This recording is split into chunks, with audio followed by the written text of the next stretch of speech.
Salut mon Saiyajin, fille comme garçon, bienvenue sur ma chaîne Alex Levent. Aujourd'hui, j'ai envie de te partager 5 astuces qui vont te permettre de reformater ton cerveau, d'avoir une conception de la réalité différente pour t'aider à avoir des abdominaux plus apparents pour perdre du ventre. Alors, c'est vrai que ça se passe dans ton assiette, dans ta cuisine, pour avoir des abdominaux, ça dépend de ce que tu vas manger, ça c'est sûr. Mais en amont, il y a quelque chose qui me semble pour moi encore plus indispensable, c'est ta conception de la réalité, tes croyances en fait.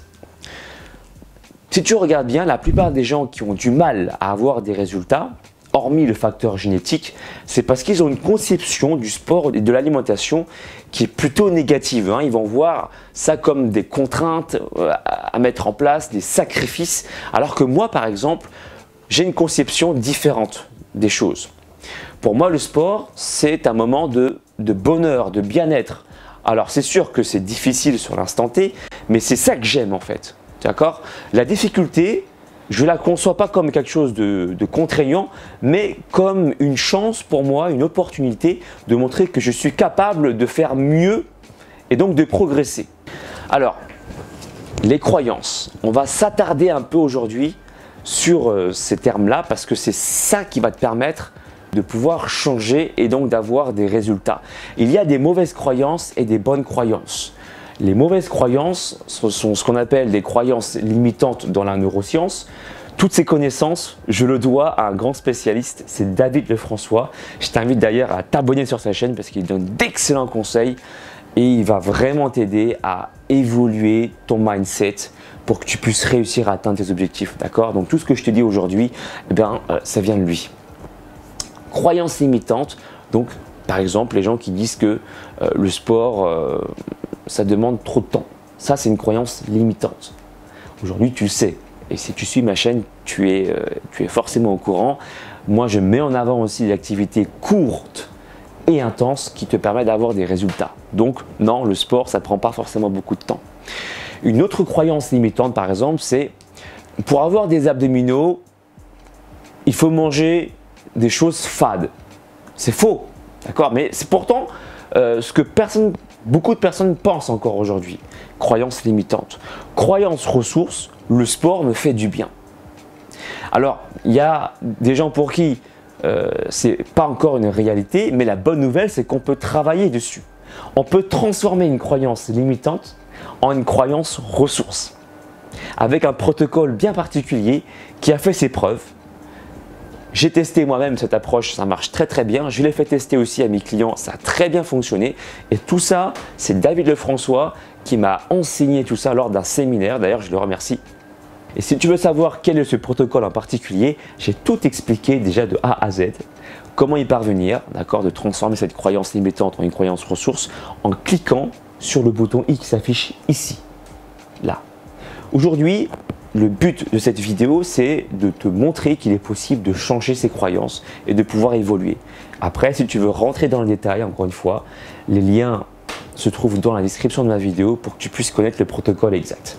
La deuxième astuce, c'est ce qu'on appelle l'encodage et l'engrammage. Envoyer un message à ton cerveau pour lui dire que ça devient une habitude, un ancrage. Pareil, il y a un protocole à mettre en place qui est bien particulier, que j'ai tout expliqué dans la vidéo qui se trouve ici. C'est la suite en fait. La première vidéo que j'ai faite, c'est le protocole pour transformer, comme je t'ai dit, les croyances limitantes en croyances ressources. Je l'ai surnommé l'éveil de l'ultra-instinct. Et puis la deuxième vidéo, donc l'encodage et l'engrammage, je l'ai surnommé maîtriser l'ultra-instinct. Parce qu'il faut un ancrage. Et pareil, on commence par des phrases plutôt négatives, comme « je n'aime pas le sport ». Et puis, on va au fur et à mesure créer des phrases de plus en plus positives, comme « peut-être que je pourrais aimer le sport », tu vois. Mais encore une fois, je t'ai tout expliqué avec les termes exacts à employer, voilà, le nombre de fois qu'il faut répéter, pour que ça devienne vraiment un ancrage. Troisième astuce que je t'invite à mettre en place rapidement, c'est de respecter une triade. Les pensées, les paroles et les actes. Il faut que ces trois-là se fassent le plus rapidement possible. Pensée, parole, acte. Tu penses à quelque chose, dis-le rapidement et ensuite agis rapidement. Et pour ça, je t'invite à prendre une feuille, c'est très important, de prendre un stylo et de ne pas taper sur un clavier. Parce qu'en prenant un stylo, ça a été démontré scientifiquement que c'était beaucoup plus efficace pour stimuler les zones de ton cerveau, le cervelet, l'hémisphère nord, l'hémisphère sud, etc. Bref, ça stimule bien plus ton cerveau et ça sera bien plus efficace pour avoir des résultats réels.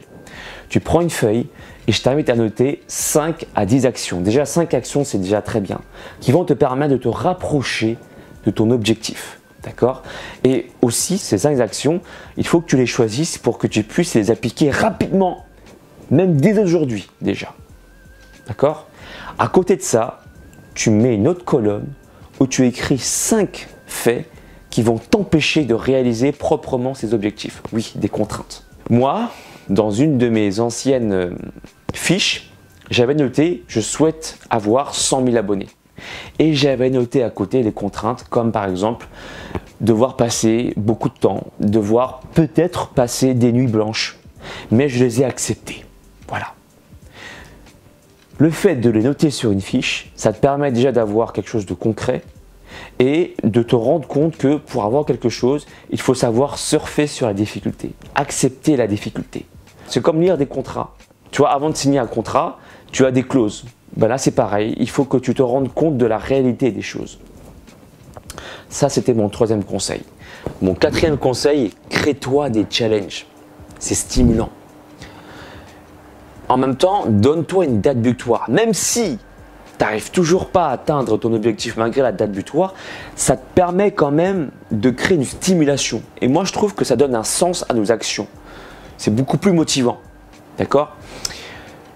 Je peux aussi citer une phrase que j'ai notée sur mon portable, qui vient de David Lefrançois, d'ailleurs je le remercie.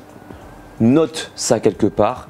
J'aurais fait tout ce qui est nécessaire et approprié pour, et là tu marques ton objectif, avec la date butoir à la fin, d'accord? À la fin de la phrase. Ça te permettre de stimuler vraiment et de travailler ta motivation. Copain, tu veux te transformer en super guerrier? Eh ben, abonne-toi à la chaîne de Alex Levent. C'est normal quoi. Et alors là, tu seras un super Saiyan.